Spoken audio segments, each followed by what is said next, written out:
Well, we spoke about this earlier. We bring it to you now. Scammers are out there and they want your money. South Africans, banks are warning of new scams using innovative ways to get their hands on your cash. So let's get some advice now from Banking Services Ombudsman, Reana Steyn. Reana, thank you for your time this morning. I wish we were having a conversation about how money is not stolen, but unfortunately, online banking or banking fraud in general, it seems to be on quite a high. You recently worked on a case, a private banking client who unfortunately lost money to phishing. Just take me through some context, please, briefly.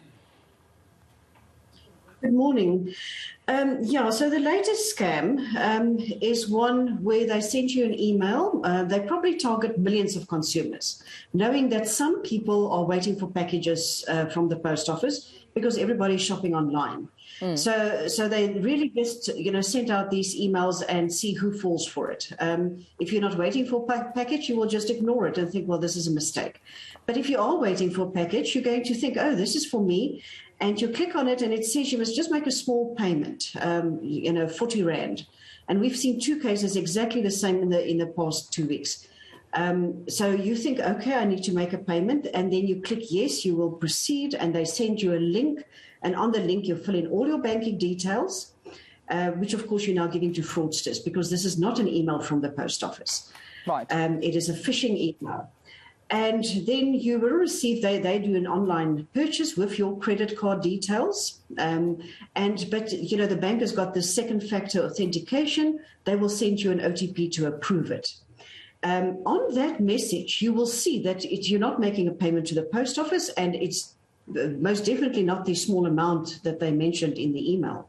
Now it's thousands, 15,000, 30,000, 40,000.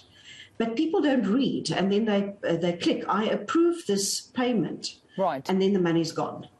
So with that being said, Reana, can the bank reverse such an unsuspecting scam? Because I think at times, like you said, if you're expecting a package, you may think, okay, let me not read, let me just quickly go through all the OTP, phases just to approve this quickly so I can get my package. But can the bank reverse it if you have willingly approved this payment?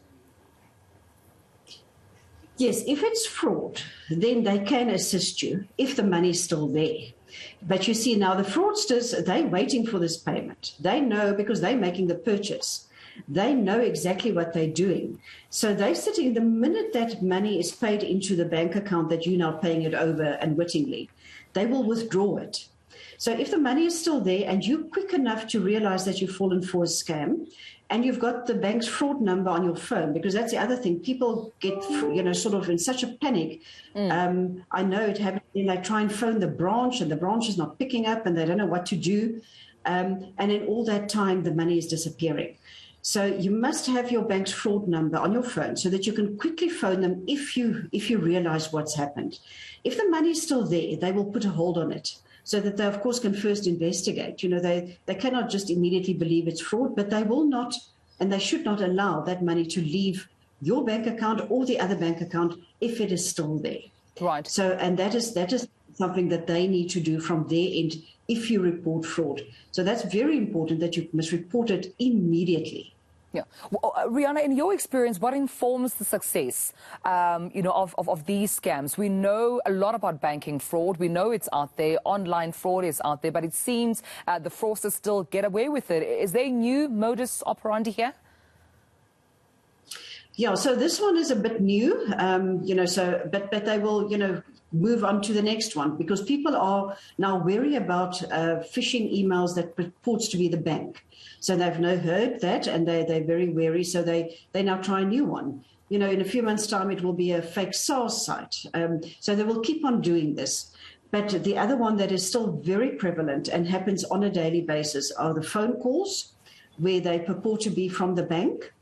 And they sort of create this pressure and urgency because somebody is going to take your money right now if you don't give me the details so that I can help you to stop it. And time and again, consumers fall for that because they honestly believe they're talking to the bank and the bank is going to help them because they've now heard about this fraud. Yeah. So they get frightened.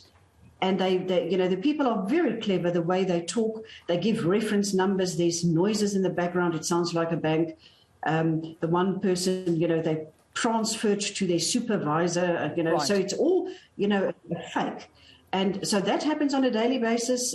This post office scam is a new one, but there'll be a next one and next one. So we just need to keep on warning consumers to be more vigilant. Absolutely. Just before I let you go, briefly, if you can, please, I have a few seconds left with you, just to paint a picture of how serious this is and how much money is being lost. Your office in 2021, I mean, how much of scams did you investigate just in the year 2021 alone?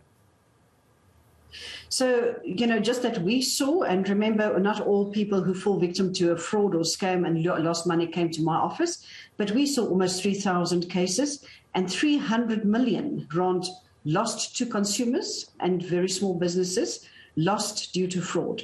That's a huge amount of money, and people, they may never recover from those losses. So, and it's on the increase. Every single year, it's increasing. So it's not something that's now old news and it's gone. Yeah. It happens even more. All right. Well, we appreciate your time and highlighting this issue with us. Reana Steyn, Banking Services Ombudsman. Thank you so much.